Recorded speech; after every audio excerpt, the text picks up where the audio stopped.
Well, good morning, everybody. I've no idea what you were saying there. Was any of it nice? I mean, you don't want to listen to this bozo who's up next. Is that what she said? Was it nice? This is actually my 5th visit to Bucharest. I feel like I'm an immigrant now. I feel like I belong here. People ask me for directions when I walk through the city, and I've no idea where I'm going yet. But I'm going to start with, as you would expect from somebody with a story on the headline, with a tale. I do a lot of work in the UK in various parts of the country, and I was asked to deliver a sales pitch for a piece of work to quite a big company in Manchester, which is where I'm from. And I arrived about 45 minutes early. I like to get places early. I arrived early. So I go into one of the coffee chains. It's called Cafe Nero in the UK, just to kind of get my head together, get in the zone, get ready for this sales pitch. So I'm there, I've got my head straight. I walk into the office. I'm led into a beautiful, glitzy, posh boardroom where I'm meeting 2 of the directors to pitch my idea to them. And the first thing they said to me was, "Would you like a coffee?" And I said, "Well, I've just had one. I'm okay, thanks. You know, caffeine and all that kind of thing." And they said, "Well, we're going to Nero for a really high quality." I said, "Well, okay, I'll have a decaf." So 10 minutes later, 3 coffees come back with the lids on, plastic, paper cups. There's 2 ordinary ones, and there's mine with a decaf stamp on the top, so I know it's mine. And the meeting starts. And you know that a meeting's going well when they fix their eyes on you, when there's good eye contact. And I'm thinking, I'm in here. I'm going to get this deal. And at the end of the meeting, they said, "Well, could you propose how we can work together?" which is a great buying signal. So I leave the meeting on a high. I'm very confident, very happy. I'm driving home. And I look in the rear view mirror, and I'm horrified, because I've clearly had a nosebleed. There's a big red mark, and I think, oh, God. And I look more closely, and it wasn't the right colour. It was a bit more pink than red. And what had happened is that during the meeting, the pink decaf stamp on top of the coffee had transferred to the end of my nose, and for an hour, I looked like an idiot. And I thought that explains the eye contact. That's why they were looking at me. So I rang them the next day and I said, "Did I look a bit odd in that meeting?" And they said, "Well, yes, we didn't want to say in case it was a pimple or a spot on the end of your nose, and we didn't want to embarrass you." But I got the deal. I actually did the deal. And the reason I mention this is because I think that incident humanized the interaction between us and made it more likely that we were actually going to do business. I know it sounds ridiculous, but I think it did. So the theme that I want to explore today is the human side of business. The fact that business isn't all about numbers and returns on investment. It's about people. It's about relationships between people. And I think that was an indication or an example of how it worked. Can I get to my next slide? Where am I pointing? Am I pointing anywhere? Anywhere. I did this. Can you get me through to my next slide, my friend over there? Thank you.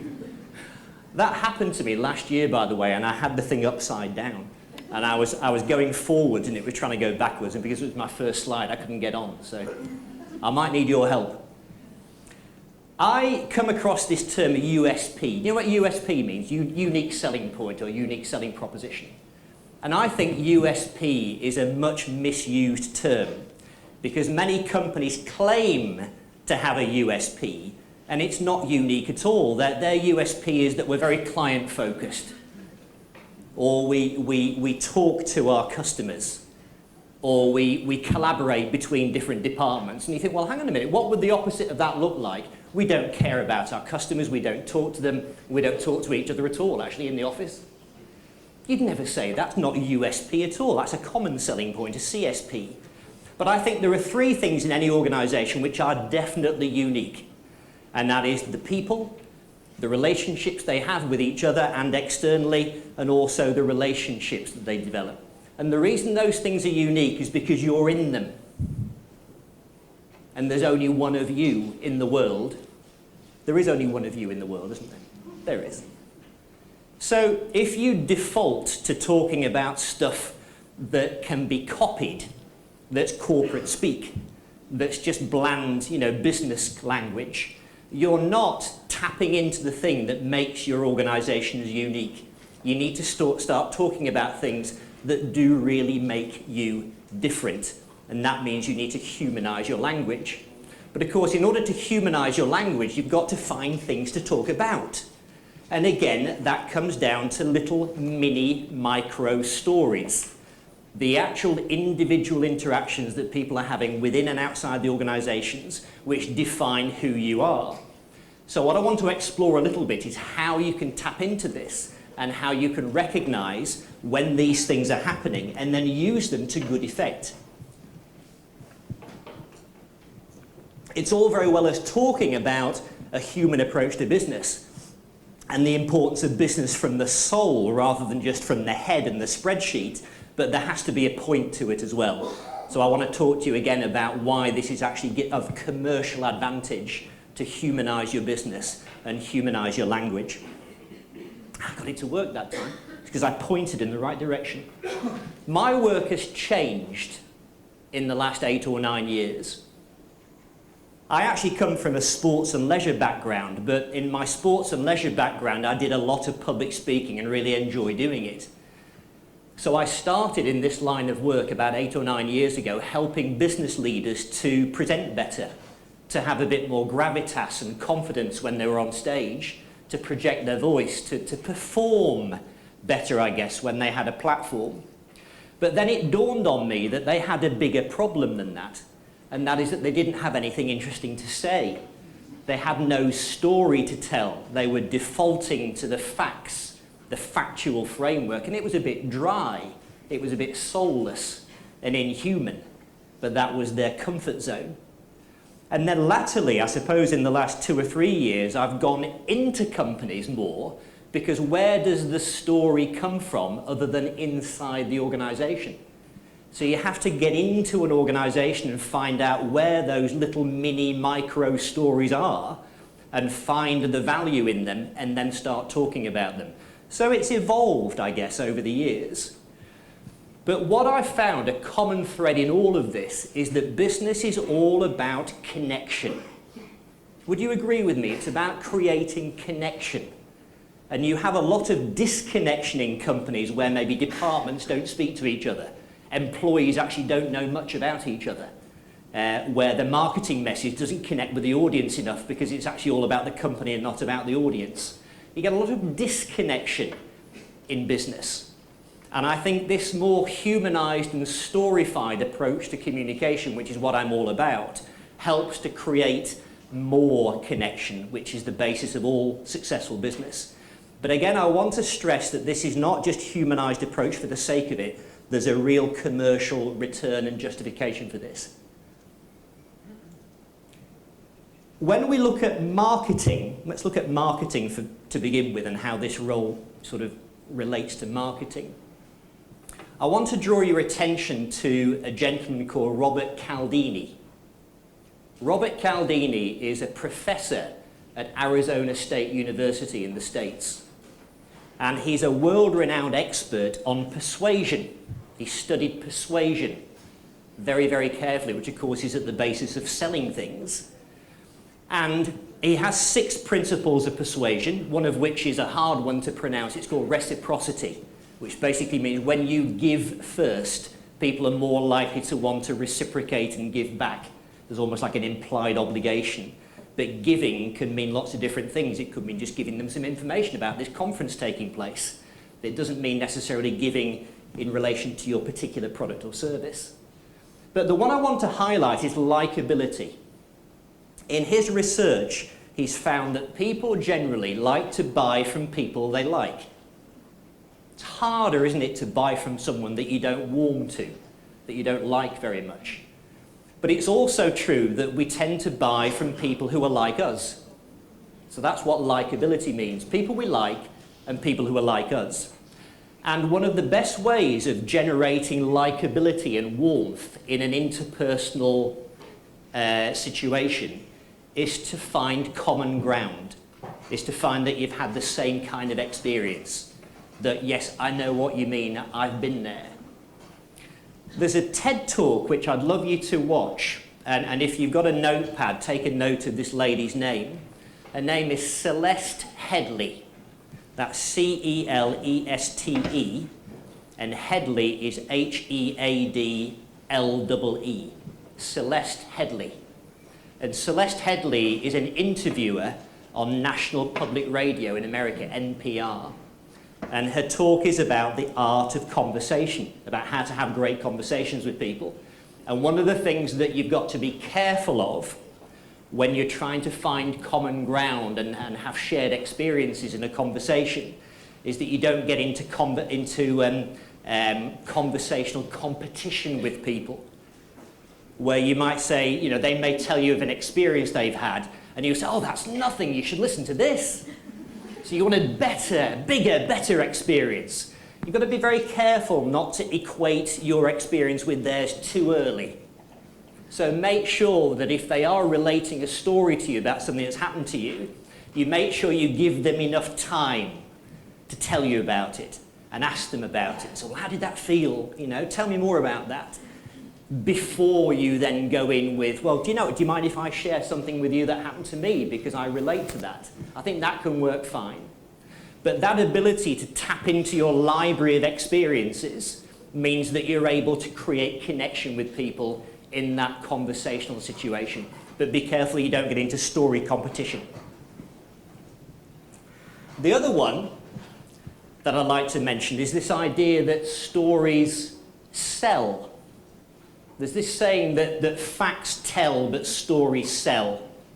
So a lot of companies claim to be something. Oh, we're very good at this, or we do that. They claim to be client-focused. They claim to be, you know, innovative or collaborative. But it's much better to tell a story that illustrates it, because then you can allow the audience to make their own mind up as to whether what you think you are is true. So again, this relates to you building up a library that you can tap into. And I'll give you one example. In the UK, there is a supermarket chain called Asda, A-S-D-A. They're kind of at the cheaper end of the market, not like Waitrose or Sainsbury, a bit more expensive. And there's a guy called David Smith who wrote a book called Asda Magic. And he used to be the people director for Asda. And he told a wonderful story about a chap called Len. And Len was a former docker. But he'd got a job at Asda. And his job was to wheel the trolleys around in the car park and make sure they were all lined up and stacked properly. We've seen these people. They wear these high visibility vests and the car park is their domain. The car park was Len's kingdom. This is my space. And he would talk to people. He was a bit gobby. We call it gobby in Britain. It means he talks a lot. He would talk to the shoppers as they were parking their car, walking back and forth. He'd engage them in conversation. And for reasons that I won't go into now, he took it upon himself to raise money for the local, oh, I didn't mean to do that, to raise money for the local hospice, the cancer care hospice. And he asked his general manager at the store, do you mind if I talk to the customers in the car park and tell them that I'm trying to raise money? Now, a lot of general managers would have said no, because he wouldn't want them bothering the shoppers in the car park. Oh, no, we can't do that. That's against company guidelines. We couldn't possibly do that. But do you know what? He let Len do it. And Len, in 6 months, raised £500,000, £500,000 for the hospice, and they built a new wing to the building and they named it after him. Isn't that wonderful? And, oh, what's that that's appeared on there? I remember virtually all of David Smith's presentation, this guy who used to be the people director at Asda. And I remember virtually all of it because virtually all of it was stories of people like Len who'd done amazing things. So again, Asda can claim to be something, but it's better to prove it through little stories like that. Anybody heard of Zappos or Zappos? Yeah, shoes. Yeah. Zappos, I pronounce it Zappos, are a very successful American online shoe retailer based in Las Vegas. And they were bought by Amazon a little while ago, and they turn over $1 billion a year. And Tony Hsieh, who's the CEO of Zappos, gets asked to speak all over the world about his company.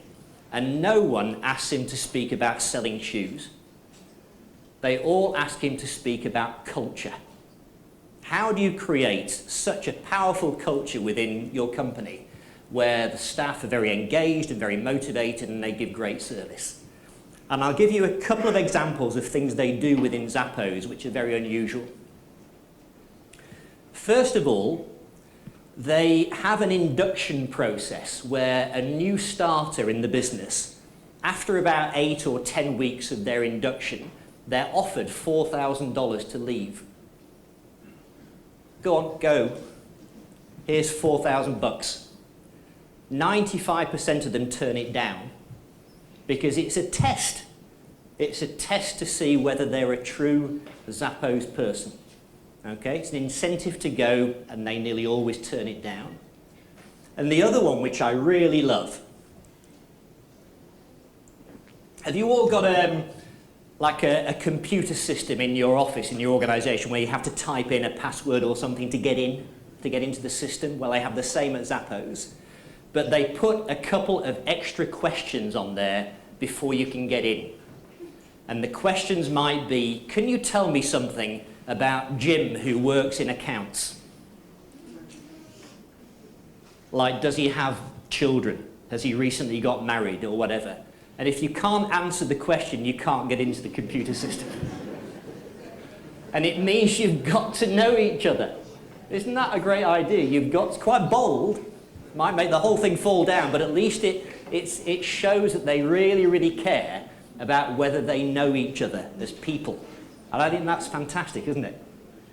The reason I put a picture of a rather sceptical looking gentleman down at the bottom there is that I wanted to show a different type of culture. I read in a magazine recently that in Germany there was a company that were trying to push sales of their product.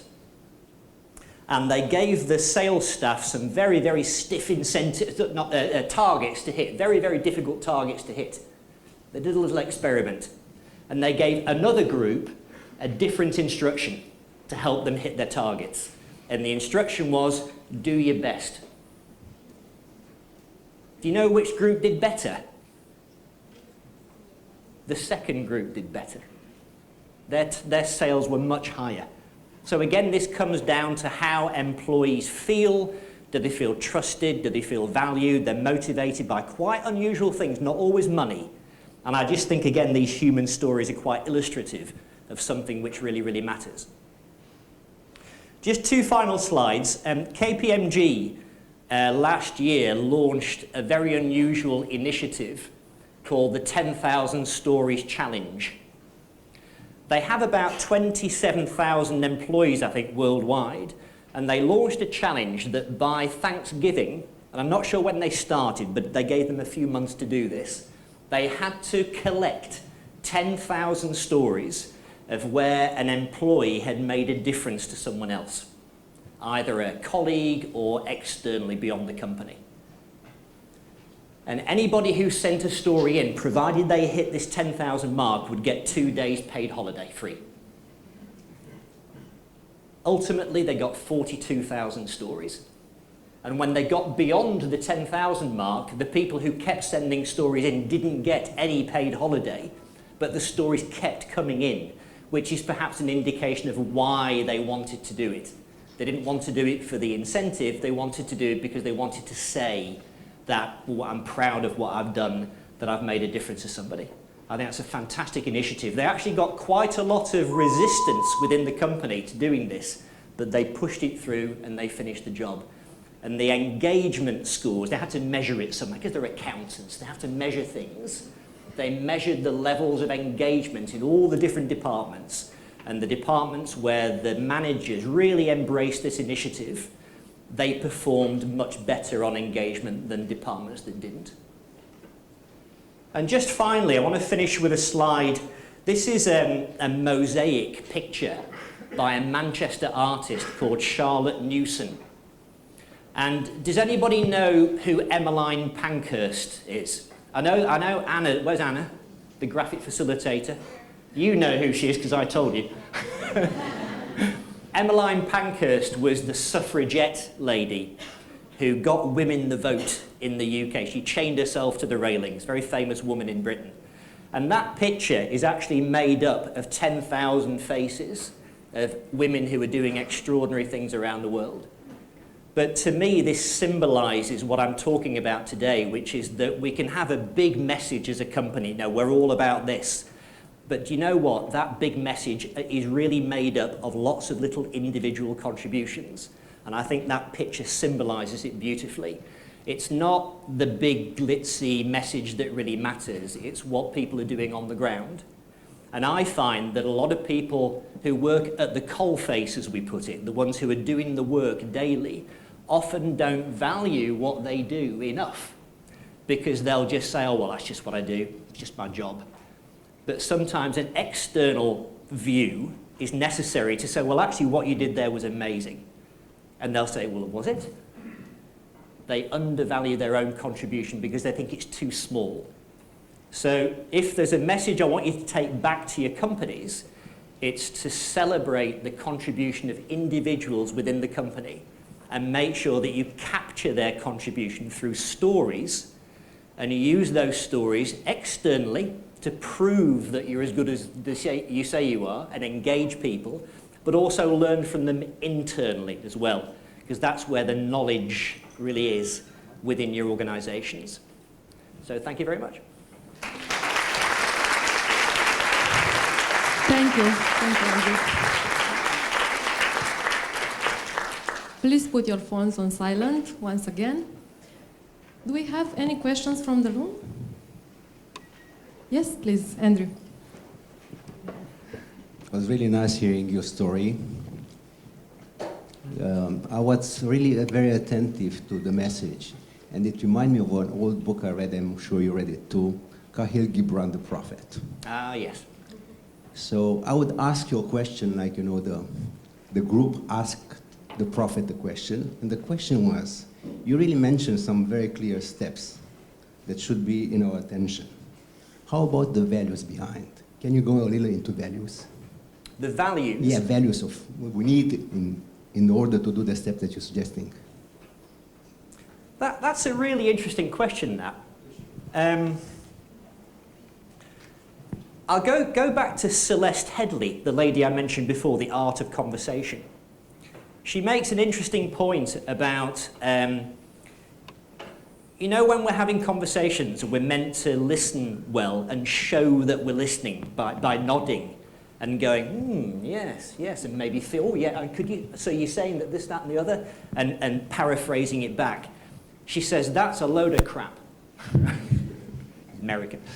That's a load of nonsense. There's no need to do all of that if you actually truly are listening. So in other words, it's the intent that you go into a situation with that drives the behaviors. It's a bit like when you go to a networking event and you come back and you've got 15 business cards and you say, oh, I've done great here, I've got all these business cards, because you've gone in with the wrong intent. You've got in with the intent to speak to lots of people on a very shallow level and just come back with lots of cards that you can then email them. But if you go in with the intent of being interested in people, of taking time and getting to know somebody and asking them some great questions, then the intent, which is one of your values perhaps, drives the behavior. A lot of the time we coach the surface behaviors, but we don't look at the attitude. or the values that we're driven by first. But I think also on values, if you're showing, we all have these core values that we're meant to hold dear within our companies, but they're just words on the wall very often. It's better to show that you're living them out by the little examples, the micro stories. I don't know, does that answer your question? To an extent, for sure. I was thinking a little, this country really needs clarity in the value system. Probably the people will not clearly. And the story, behind the story is the value system. And in order to have value, we have to really look to the extent we trust one another. And this is one issue that would be very helpful if you elaborate a little from your experience, how you encourage generating trust in companies.